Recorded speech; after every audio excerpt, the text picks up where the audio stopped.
Friends, welcome to ऐसे classes. आज हम BOCW एक्ट को कंटिन्यू करेंगे, यानी आज हम पार्ट 2 में हैं। पार्ट 1 में हमने BOCW एक्ट से रिलेटेड एप्लीकेबिलिटी कहाँ है वो देखा था और डेफिनेशंस देखा था।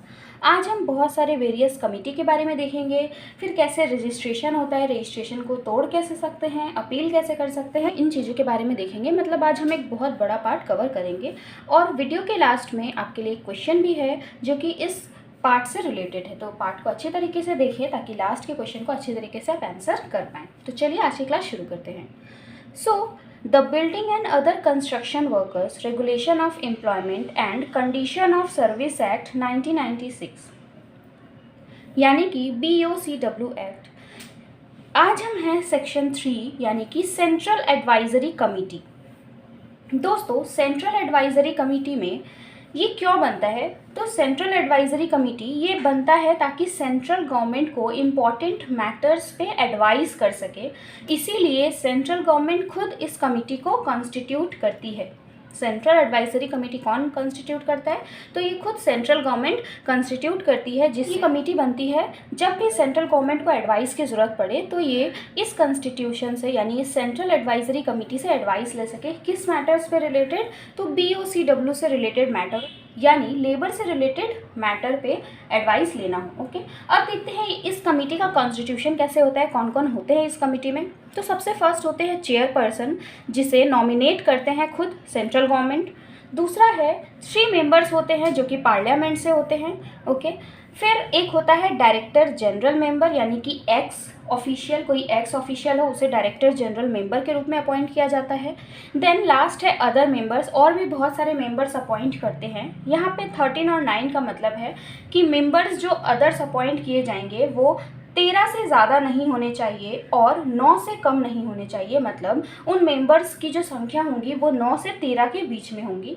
और ये मेंबर्स कौन होते हैं? एसोसिएशन ऑफ आर्किटेक्ट्स के मेंबर होंगे, इंजीनियर्स होंगे, या फिर एक्सीडेंट इंश्योरेंस इंस्टीट्यूशन के मेंबर्स होंगे जिन्हें BOCW रिलेटेड चीज़ों की जानकारी होगी। ऐसे मेंबर्स होंगे ताकि ये डिसीज़न अच्छे तरीके से ले पाए। तो सेंट्रल एडवाइजरी कमेटी में हमने देखा 4 तरीके के लोग होते हैं। पहला चेयरपर्सन जिसे सेंट्रल गवर्नमेंट अपॉइंट करेगा, देन मेंबर्स ऑफ पार्लियामेंट 3, फिर डायरेक्टर जनरल मेंबर जो कि एक्स ऑफिशियल होगा, एंड फोर्थ अदर मेंबर्स जिसकी संख्या 13 से 9 के बीच में होगी। ओके, अब हम देखते हैं नेक्स्ट यानी कि स्टेट एडवाइजरी कमेटी।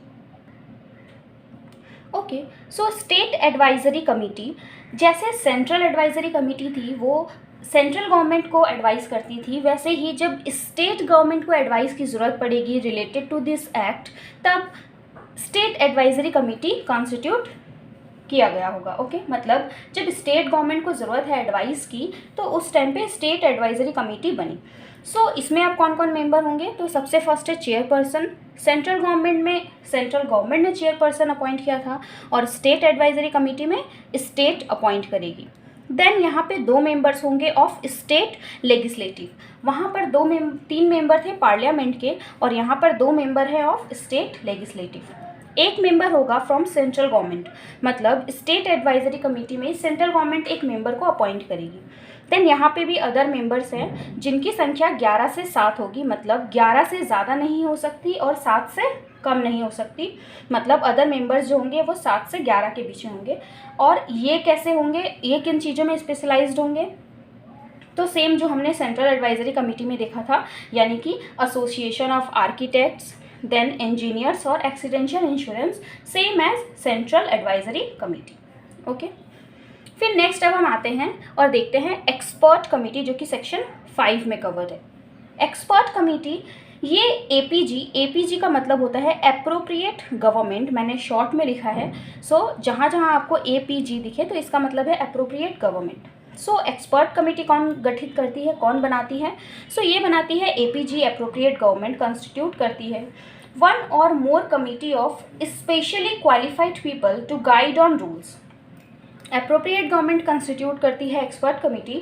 क्यों करती है? ये एक से ज़्यादा कर सकती है एक्सपर्ट कमेटी। इसमें बहुत ही ज़्यादा क्वालिफाइड पीपल होते हैं जो कि इन रूल्स पे अच्छे तरीके से गाइड कर सकें। They don't get fee. Expert committee को फ़ी नहीं मिलता है अगर वो ऑफिसर ऑफ गवर्नमेंट हो, मतलब अगर वो गवर्नमेंट के लिए काम करते हों तो उन्हें एक्सपर्ट कमेटी के मीटिंग में आने के लिए पैसे नहीं मिलेंगे, फीस नहीं मिलेंगे। ओके, सो नेक्स्ट टॉपिक है रजिस्ट्रेशन ऑफ इस्टेब्लिशमेंट। ये स्टार्ट करने के पहले मैं आपको बता दूं कि अगर आपको ये नोट्स चाहिए या फिर इससे रिलेटेड और भी कई चैप्टर के नोट्स चाहिए या कोई डाउट हो, कन्फ्यूज़न हो, तो ये पूछने के लिए आप मुझे व्हाट्सएप पे मैसेज कर सकते हैं। आपको डिस्क्रिप्शन बॉक्स में सारी इन्फॉर्मेशन मिल जाएगी। सो रजिस्ट्रेशन ऑफ इस्टेब्लिशमेंट, कोई भी इस्टेब्लिशमेंट को रजिस्ट्रेशन कैसे करेंगे, मतलब BOCW एक्ट का रजिस्ट्रेशन कैसे मिलेगा। कोई भी इस्टेब्लिशमेंट का मतलब होता है जगह, बिल्डिंग जहाँ पर कंस्ट्रक्शन हो रहा हो। अगर उसका कॉस्ट 10 लाख से अंदर है, 10 लाख से अंदर है अगर उसका कॉस्ट, तो वो रजिस्ट्रेशन के लिए ज़रूरी नहीं है। ओके, मतलब कोई भी इस्टेब्लिशमेंट को अगर BOCW में रजिस्टर्ड होना है तो उसका कॉस्ट जो है वो 10 लाख से ज़्यादा होना पड़ेगा। ओके, सो यहाँ पे मैंने लिख दिया है under 10 lakh don't cover. Then जो 10 लाख से ज़्यादा के हैं और जिनमें वर्कर्स की संख्या 10 से ज़्यादा हो गई है, जैसा कि मैंने आपको पार्ट 1 में बताया था, उन लोगों को रजिस्ट्रेशन लेना पड़ेगा। इन्हें एप्लीकेशन डालना पड़ेगा विदिन 60 डेज ऑफ कमेंसमेंट। जब से इनके ऊपर रूल लागू हो गया है, जिस टाइम पे ये एक्ट आया होगा तो उस टाइम पे 60 डेज़ का टाइम मिला कि सभी को 60 डेज़ के अंदर में ये रजिस्ट्रेशन ले लें। जो एलिजिबल हैं वो 60 डेज़ के अंदर में ले लें। और कोई ऐसी इस्टेब्लिशमेंट जो आज एलिजिबल हुई है तो वो जिस दिन से एलिजिबल हुई है उसके 60 डेज़ के अंदर में रजिस्ट्रेशन करवा ले। ओके, रजिस्ट्रेशन करने के बाद अगर कोई चेंज की ज़रूरत पड़ती है तो 30 दिन के अंदर में एम्प्लॉयर एप्लीकेशन डाल सकता है रजिस्टरिंग ऑफिसर को और वो ठीक करके दे देगा। फिर सेक्शन 8 में है रिवोकेशन ऑफ रजिस्ट्रेशन। रजिस्ट्रेशन तो मिल गया, कैसे मिल सकता है रजिस्ट्रेशन? कुछ नहीं, इसमें बहुत ही इजी प्रोसेस है रजिस्ट्रेशन लेने के लिए। आपको इसके साइट में जाकर बस लॉगिन करना पड़ेगा। लॉगिन करने के बाद कुछ इंपॉर्टेंट इन्फॉर्मेशन डॉक्यूमेंट सबमिट करने पड़ेंगे और कुछ दिन के अंदर में रजिस्ट्रेशन मिल जाएगा। फिर रजिस्ट्रेशन को रिवॉक सेक्शन 8 में पढ़ते हैं कि जो रजिस्ट्रेशन मिला वो कैंसिल भी हो सकता है या टूट भी सकता है। कैसे? इफ़ रजिस्टरिंग ऑफिसर सेटिस्फाइड, अगर रजिस्टरिंग ऑफिसर को लग रहा है कि एम्प्लॉयर ने जो इन्फॉर्मेशन दी है वो सब रॉन्ग है, सही नहीं है, तो वो रजिस्ट्रेशन को तोड़ भी सकता है। ओके, लेकिन तोड़ने के पहले एम्प्लॉयर को अपॉर्चुनिटी दी जाएगी कि वो अपनी बात रखे कि क्यों इसने जो इन्फॉर्मेशन दी थी वो गलत दी थी या फिर गलत नहीं थी। जो भी बात है वो बात को वो रजिस्टरिंग ऑफिसर के सामने रख सकता है। ठीक है, सो रिवोकेशन ऑफ रजिस्ट्रेशन हमने सेक्शन 8 में देखा। अब हम देखते हैं अपील। ओके, अगर रजिस्टरिंग ऑफिसर ने रजिस्ट्रेशन को रिवोक कर दिया यानी कि तोड़ दिया, तो जो एम्प्लॉयर है वो विदिन 30 डेज एम्प्लॉयर में appeal to the appellate officer. जो अपीलेट ऑफिसर है इसके अंदर में हमने देखा वेरियस कमेटी बनी हुई है, central advisory committee, state advisory committee, expert committee. ये जो एम्प्लॉयर होगा वो अपीलेट ऑफिसर के पास जाकर अपनी बात को रख सकता है, एप्लीकेशन डाल सकता है विदिन 30 डेज़ की हमारा रजिस्ट्रेशन रिवोक हो गया है। तो उसे 30 दिन के अंदर में जो अपीलेट अथॉरिटी है वो अच्छे तरीके से देखेंगी। ठीक है, इंस्पेक्शन करने के बाद वो वापस से रजिस्ट्रेशन दे भी सकती है अगर एम्प्लॉयर एलिजिबल हुआ तो।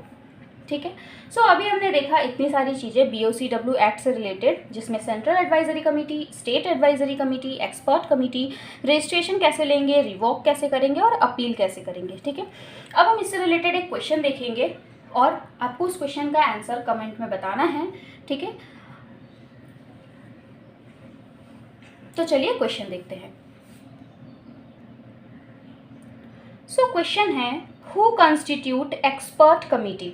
आपने 3 तरीके के कमेटी देखे, central advisory committee, state advisory committee and expert committee. Expert committee को कौन कॉन्स्टिट्यूट करता है, आपको इसका आंसर कमेंट बॉक्स में बताना है। अगर आपने वीडियो अच्छे तरीके से देखा होगा, कॉन्सेंट्रेट होकर, तो आपको इसका आंसर ज़रूर आएगा। तो मुझे बताइए और मैं आंसर सबके पर्सनली चेक करूँगी। दोस्तों ये वीडियो अभी के लिए यहीं पे। दोस्तों अब पार्ट 3 में हम इससे रिलेटेड और भी बहुत सारी चीज़ें देखेंगे और एक्ट को बहुत ही शॉर्ट टाइम में जल्दी से शॉर्ट में कवर करने की कोशिश करेंगे।